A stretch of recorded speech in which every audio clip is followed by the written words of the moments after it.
ಕೃಷ್ಣ, ಯುದ್ಧ ಬೇಡ ಬೇಡ ಬೇಡ ಎನ್ನುವ ಧರ್ಮರಾಜನಿಗೆ ಯುದ್ಧ ಮಾಡು ಮಾಡು ಮಾಡು ಎನ್ನುವ ಪ್ರೇರಣೆ. ಯುದ್ಧ ಬೇಕು ಬೇಕು ಬೇಕು ಎನ್ನುವ ಸುಯೋಧನನಿಗೆ ಬೇಡ ಬೇಡ ಬೇಡ ಎನ್ನುವ ನಾಟಕ. ನಾನೇ ಆಡಿದ್ದು. ಯುದ್ಧ ನಿನಗೆ ಬೇಕು ಕೃಷ್ಣ, ಕರ್ಣನಿಗೂ ಅಲ್ಲ ಕೌರವನಿಗೂ ಅಲ್ಲ. ದ್ಯೂತ ಆಡುವಾಗ ದಾಳವನ್ನು ವಶೀಕರಿಸಿಕೊಳ್ಳುವುದೊಂದು. ಹೌದು. ನಮ್ಮ ಶಕುನಿ ಮಾವಯ್ಯ ಇದ್ದಾರೆ, ಮೀರಿದವನೇನು, ಪಗಡೆಯ ಕಾಯನ್ನೇ ಬದಲಾಯಿಸ್ತಿ, ದಾಳಲ್ಲ. ಸುಯೋಧನನ ರಣದ್ಯೂತದ ಪ್ರಧಾನ ಪಗಡೆಯ ಕಾಯಾಗಿ ಆಟದಂಗಳಕ್ಕೆ ಇಳಿದ ಕರ್ಣನೆಂಬ ಪಗಡೆಯ ಕಾಯನ್ನು ಕುಟ್ಟಿ ಪುಡಿ ಮಾಡಿದೆಯಲ್ಲ.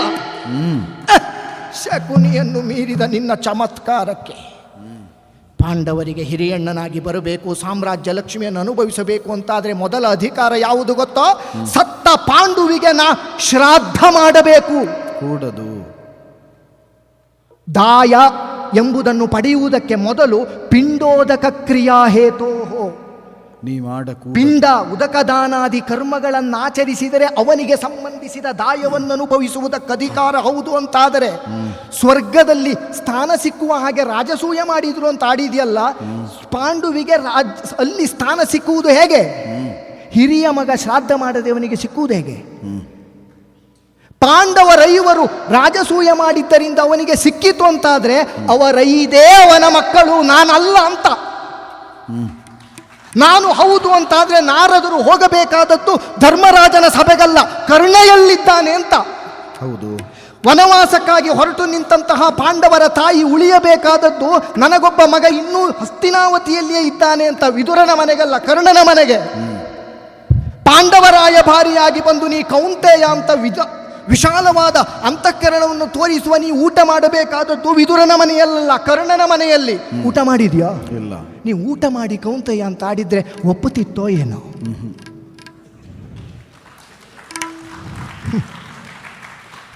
ಚಮತ್ಕಾರದ ಇಂತಹ 108 ಮಾತುಗಳಿಗೆ ತುಂಬ ಯೋಚಿಸಬೇಕಾಗಿಲ್ಲ, ನಾಲಿಗೆ ಇದ್ರೆ ಸಾಕು, ಬುದ್ಧಿ ಇದ್ರೆ ಸಾಕು. ಆದರೆ ಇದರ ಎಲ್ಲರ ಹಿಂದಿರುವ ಸತ್ಯವನ್ನು ಅರ್ಥ ಮಾಡಿಕೊಳ್ಳುವುದಕ್ಕೆ ಮನಸ್ಸು ಬೇಕು. ಹೌದು. ಐವರು ಪಾಂಡವರಿಗೆ ಅಣ್ಣ ಅಂತ ಹೇಳಿದೆಯಲ್ಲ, ಐವರನ್ನು ಕಟ್ಟಿಕೊಂಡ ಒಬ್ಬಳು ಹೆಂಡತಿ ಇದ್ದಾಳೆ ದ್ರೌಪದಿ, ಅವಳಿಗೆ ನಾನೇನು? ಗಂಡನೋ? ಒಪ್ಪುತ್ತೀಯೋ? ಒಪ್ಪಿದ್ರೆ ಮಾಡಿಸ್ತೀಯಲ್ವ ನೀನು? ಒಪ್ಪುವುದಕ್ಕೆ ಕೂಡುತ್ತದೋ? ಎಂತಹ ಚಾಟಿಯ ಏಟು ಕೃಷ್ಣ ನಿನ್ನದ್ದು. ತುಂಬಿದ ಸಭೆ, ಐದಿದ್ದವಳಿಗೆ ಆರಾದರೇನು ಅಂತ ತುಂಬಿದ ಸಭೆಯಲ್ಲಿ ಕೇಳಿದ ಕರ್ಣನ ಬಳಿಗೆ ಬಂದು ಹೇಳ್ತೀನಿ ನೀನು ಆರನೆಯವ ನೀನೇ ಅಂತ.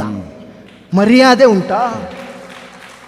ಆರಿದ್ದವಳಿಗೆ ನೂರಾದರೇನು, ನೂರಿದ್ದವಳಿಗೆ ಆರಾದರೇನು ಅಂತ ಕೇಳಿದ ಕರ್ಣನಲ್ಲಿ ಕೇಳ್ತಾ ಇರುವುದು. ಒಪ್ಪುತ್ತೀಯೋ? ದ್ರೌಪದಿ ಎಂಬ ಹಸುವಿನ ಹಿಂದೆ ಹೋಗುತ್ತಿರುವ 5 ಹೋರಿಗಳು ಪಾಂಡವರು ಅಂತ ಅಣುಕಿಸಿದ ಈ ಕರ್ಣ ಪಾಂಚಾಲಿಗೆ ಏನಾಗಬೇಕು? 6ನೇ ವೃಷಭ ಆಗುತ್ತೆ. ಸತ್ತು ಮಣ್ಣಾಗಬೇಕು ಕೃಷ್ಣ, ಸತ್ತು ಮಣ್ಣಾಗಬೇಕು. ದಿನನಿತ್ಯ ಆ ಪಾಂಚಾಲಿಯ ಕಣ್ಣಿಗೆ ಕಣ್ಣು ಕೊಟ್ಟು ಮಾತಾಡುವುದು ಕುಂಟ, ಮಾತಾಡುವ ಯೋಗ್ಯತೆ ಉಂಟು ಕೃಷ್ಣನಿಗೆ, ಕರ್ಣನಿಗೆ? ಮರಳು ಗಟ್ಟಿಸ್ತಿ, ಹುಚ್ಚು ಗಟ್ಟಿಸ್ತಿ. ಇದಾ ಕೇಳು. ಏನು? ನನ್ನೊಡೆಯನ ಹೃದಯ ಸಿಂಹಾಸನವನ್ನು ಬಿಟ್ಟು ನೀ ತೋರಿದ ಚಕ್ರವರ್ತಿಯ ಸಿಂಹಾಸನಕ್ಕೆ ಎಂದೂ ಮನ ಮಾಡದವ ಕರ್ಣ. ಅಲ್ಲಿ ದೃಢವಾಗಿ ಕುಳಿತಂತಹ ಕರ್ಣನ ನಿಶ್ಚಲವಾದ ಅಂತರಂಗದ ದೃಢವಾದ ಅಭಿಪ್ರಾಯ ಏನು ಅಂತ ನೀ ಕೇಳುವುದಾದರೆ ಹೇಳು. ಕರ್ಣ, ಸರದಿಜಾಂಬಕ ಕೇಳು, ಸರದಿಜಾಂಬಕ ಕೇಳು, ನಾರಿನ ಧರ್ಮನೆನ್ನಯ ಶೌರ್ಯ ವೀಕ್ಷಿಸು. ಹಂಸಗೊಳಿಸಿವೆ ಮಾರಿ ಗೌತಣವಿತ್ತು ಪಡಿಸಿಯ. ಕೃಷ್ಣ ಹೇಳು ಕರ್ಣ. ಕರ್ಣ, ನೀ ಕೌಂತೆಯ ಕೌಂತೆಯ ಬಾ ಪಾಂಡವರ ಪಕ್ಷಕ್ಕೆ ಅಂತ ಅಡಿಗಡಿಗೆ ಆಡುತ್ತ ದುರಂತವನ್ನು ತಪ್ಪಿಸುವವ ನೀನು ಅಂತ ಹೇಳುವುದಕ್ಕೆ ತೊಡಗಿದೆಯಲ್ಲ ಕೃಷ್ಣ. ದುರಂತ ದುರಂತ ದುರಂತ ಹೇಗೆ ದುರಂತಕ್ಕೆ ಎದೆಗೊಟ್ಟು ನಿಲ್ಲುವಂತಹ ಕರ್ಣನ ಸಾಹಸ ವಿಕ್ರಮಗಳೇನು? ಕರ್ಣನ ಅಂತರಂಗದಲ್ಲಿರುವ ಸುಯೋಧನ ಮೈತ್ರಿಯ ಮೌಲ್ಯ ಎಷ್ಟು ದೊಡ್ಡದು ಎನ್ನುವುದನ್ನು ಪ್ರಪಂಚ ಸ್ಫುಟವಾಗಿ ನೋಡುವುದಕ್ಕೆ ಬೇಕಾಗಿ ನಾಳಿನ ಕುರುಕ್ಷೇತ್ರ ರಣಾಂಗಣದಲ್ಲಿ ಸುಯೋಧನ ಸೇನಾಪತಿಯಾಗಿ ಹೋರಾಡುವಂತಹ ಕರ್ಣನ ಆ ಚಮತ್ಕಾರ ಅದನ್ನು ಕಾಣಿಸ್ತೇನೆ. ರಣಮಾರಿ ಗೌತಣ ಸಂಧಾನಕ್ಕಾಗಿ ಬಂದು ಸಂಧಾನಕಾರನಾಗಿ ಸುಯೋಧನನ ಅನ್ನವನ್ನು ಒಲ್ಲ ಎಂದು ಸುಯೋಧನನನ್ನೇ ತಿನ್ನಬೇಕೆಂಬ ನಿನಗೆ ರಣರಂಗದಲ್ಲಿ ಔತಣ. ಯಾರ್ಯಾರ ಅನ್ನ ಯಾರ್ಯಾರ ತಲೆಯಲ್ಲುಂಟೋ ರಕ್ತದಲ್ಲುಂಟೋ ನಿನ್ನ ನಿರ್ಣಯ. ಬಡಿ ಬಡಿದು ಬಡಿಸುವ ಬಾಣಸಿಗನಾಗಿ ಮೆರೆಯುವಂತಹ ಕರ್ಣನನ್ನು ನೀ ರಣಕ್ಷೇತ್ರದಲ್ಲಿ ಕಾಣುವುದಕ್ಕಿದ್ದಿ. ಕೃಷ್ಣ, ಒಂದುಂಟು, ಎಂದಿಗೂ ಈ ಸತ್ಯವನ್ನು ಧರ್ಮರಾಜನಿಗೆ ಮಾತ್ರ ಆಡಕೂಡದು. ನೀನು ಹೇಳುವುದಿದ್ರೆ ಅವನಲ್ಲಿಯೇ ಹೋಗುತ್ತಿರಲಿಲ್ವಾ? ಹೇಳಲಾರೆ. ತುಂಬಿದ ಸಭೆಯಲ್ಲಿ ಸೂತಪುತ್ರ, ಯಾರೂ ಇಲ್ಲದ ಏಕಾಂತದಲ್ಲಿ ನೀ ಕೌಂತೆಯ. ರಹಸ್ಯ ಗೊತ್ತು, ಆದರೂ ಕೈ ಮುಗಿದು ನಿನ್ನಲ್ಲಿರುವ ಪ್ರಾರ್ಥನೆ ಇದುವೆ. ಏನು ಕರ್ಣ? ನಾ ಕೌಂತೆಯ ಎಂಬುದು ಧರ್ಮರಾಜನಿಗೆ ಗೊತ್ತಾದರೆ ಹೊಡೆಯುವುದಕ್ಕೆ ಬೇಕಾದ ಕೆಚ್ಚು ನನ್ನಲ್ಲಿ ಮೂಡುವುದಿಲ್ವ? ಹೊಡೆಯುವ ನನಗೆ ಗೊತ್ತಿರಲಿ ಅವರು ನನ್ನ ತಮ್ಮಂದಿರು ಅಂತ. ತಮ್ಮಂದಿರೆಂದು ಗೊತ್ತಿದ್ದರೂ ಒಡೆಯನಿಗಾಗಿ ಕೊಚ್ಚುವ ಹುಚ್ಚು ಕೆಚ್ಚುಂಟು ನನಗೆ. ಆದರೆ ಇವ ನನ್ನ ತಮ್ಮ ಅಂತ ಗೊತ್ತಾದರೆ ಹೊಡೆಯುವ ಕೆಚ್ಚು ಧರ್ಮರಾಜನಿಗಿಲ್ವೋ? ಧರ್ಮರಾಜನಿಗಿಲ್ಲ. ಪಾರ್ಥ ಹೊಡೆಯಲ್ಲಾರ. ಪಾರ್ಥ 100 ಬಾಣ ಹೊಡೆದು ನನ್ನನ್ನು ಚುಚ್ಚಿದರೆ ನಾವೊಂದು ಬಾಣವನ್ನಾದರೂ ಕ್ರೋಧದಿಂದ ತೆಗೆದು ಕೌರವನಿಗಾಗಿ ಹೊಡೆಯುವುದಕ್ಕಾಗುತ್ತದೆ ಕೃಷ್ಣ. ಆದ್ದರಿಂದ ಇದನ್ನು ನೀ ಆಡಬಾರದು. ಆಡಲೇಬಾರದು ಅಂತಲ್ಲ, ನಿನ್ನ ಮಾತಿಗೂ ನಾ ಮೌಲ್ಯವನ್ನು ಕೊಡ್ತೇನೆ. ಬದುಕಿನ ಕೌಂತೆಯನಾಗಲಾರೆ, ರಾಧೆಯ ಹಾಲುಂಡವ.